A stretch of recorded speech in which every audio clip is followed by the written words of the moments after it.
आज पार्षद प्रत्याशियों के फॉर्म खींचने का अंतिम दिन था और यहाँ पर भारतीय जनता पार्टी और कांग्रेस के हमने नेताओं से बात की। उसके बाद हम देवास के ज़िले के वरिष्ठ पत्रकार आनंद गुप्ता से जानते हैं कि आखिर इस बार चुनावी समीकरण क्या कहते हैं। गुप्ता जी बताएं कि जिस तरह से अभी जो माहौल भारतीय जनता पार्टी का स्थानीय स्तर पर अपन देखें तो यहाँ पर भारतीय जनता पार्टी के लोगों ने यहाँ पर जिला अध्यक्ष के पुतले जलाए, निर्दलीय फॉर्म भरे। जिला अध्यक्ष का कहना है कि हमने 45 के करीब हमने फॉर्म खिंचवा लिए हैं। क्या सच्चाई मानते हैं आपको इसको कि यहाँ पर इस बार निर्दलियों का बोलबाला रहेगा या भारतीय जनता पार्टी या कांग्रेस निकल कर आएगी? निश्चित है, दोनों ही पार्टियों में असंतुष्ट के जो स्वर हैं वो बहुत तीखे तरह से उभरे हैं। विशेष तौर से भाजपा जो कि अभी सत्ता में है, निश्चित रूप से हर इंसान को ये लालच होता है कि हम जो है सत्ता के साथ जुड़ के पार्षद बने या महापौर बने, तो निश्चित है कि घमासान तो ज़बरदस्त है। और ये स्थितियाँ रही, अगर इसी तरह रहा तो असंतुष्टों की वजह से ही जो है भाजपा को कहीं ना कहीं खामियाजा भुगतना भी पड़ सकता है। और इसी तरह अगर रहा तो निश्चित ये है कि बहुत से पार्षद या वो जो असंतुष्ट हैं वो कहीं ना कहीं भाजपा के गणित को गड़बड़ाई हैं। तो क्या मेयर जो चुनाव है, मेयर प्रत्याशी को लेकर भी आपका क्या कहना है, थोड़ा बताएं आप।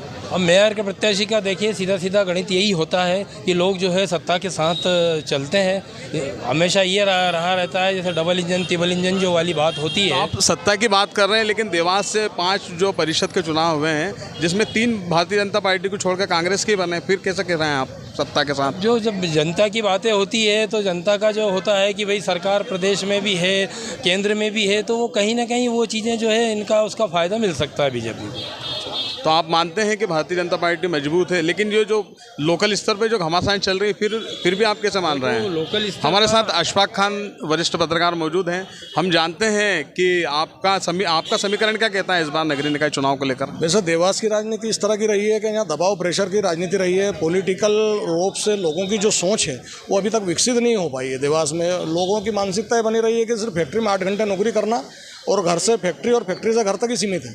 एक्चुअल में जो विकास कार्य या विकास, उन्नति और तरक्की की जो बातें की जाती है वो नेताओं और पॉलिटिशियनों तक है या जो बुद्धिजीवी वहाँ तक ही सीमित रहती है। जनता आज भी जनता बन के, जिस दिन देवास की जनता नागरिक बन जाएगी और नागरिक होने का अपना अधिकार निभाएगी, तब जाके यहाँ के समीकरण और परिदृश्य बदल सकते हैं। देश मतलब शहर और ज़िला विकसित हो सकता है और उसकी आवश्यकता है।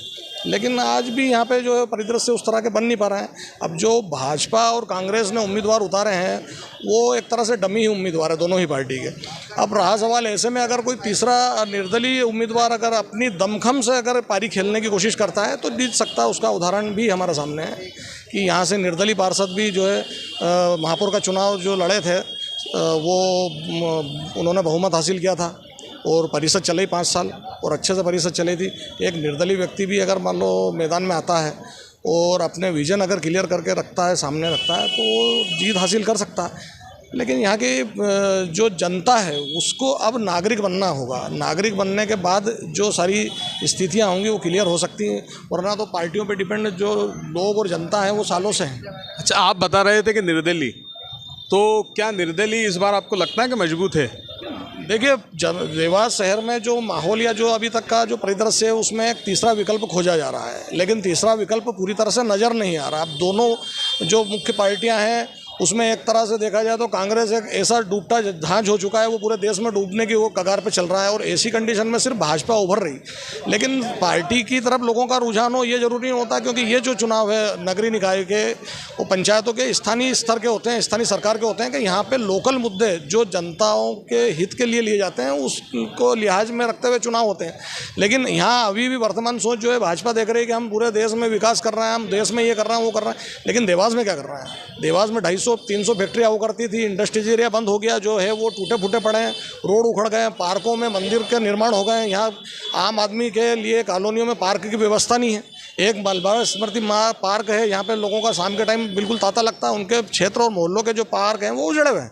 तो यहाँ स्थानीय स्तर पे सब्जी मार्केट नहीं है, ट्रांसपोर्ट नगर नहीं है। ऐसे कई बड़े मामले हैं जिनकी डिमांड होना चाहिए और दोनों ही महापौर प्रत्याशी इन चीज़ों से दूर हैं कि वो बता दें कि सब्जी मार्केट बनाएंगे, ट्रांसपोर्ट नगर बनाएंगे, मटन मार्केट बनाएंगे, मछली मार्केट बनाएंगे और अव्यवस्थाएँ जिस तरह से शहर में फैली हुई उसको दूर करेंगे, या शिक्षा के लिए करेंगे, साइंस सिटी बनाएंगे। इस तरह के कोई विजन इन लोगों के पास नहीं है। तो ऐसे में अगर कोई तीसरा प्रत्याशी दमखम के साथ अगर जोर करता करता है और इस तरह के मामले लेके आता है, तो वो स्वाभाविक बात है कि वो अपना एक स्टैंड ले सकता है, क्योंकि निर्दलीय भी अगर अपने दमखम से चुनाव लड़े तो वो अपना स्टैंड बना सकता है, साफ कर सकता है। तो ये हमारे साथ देवास के 2 वरिष्ठ पत्रकार मौजूद थे। हम आगे की बात चुनावी चर्चा करते रहेंगे आपके साथ। नमस्कार दोस्तों।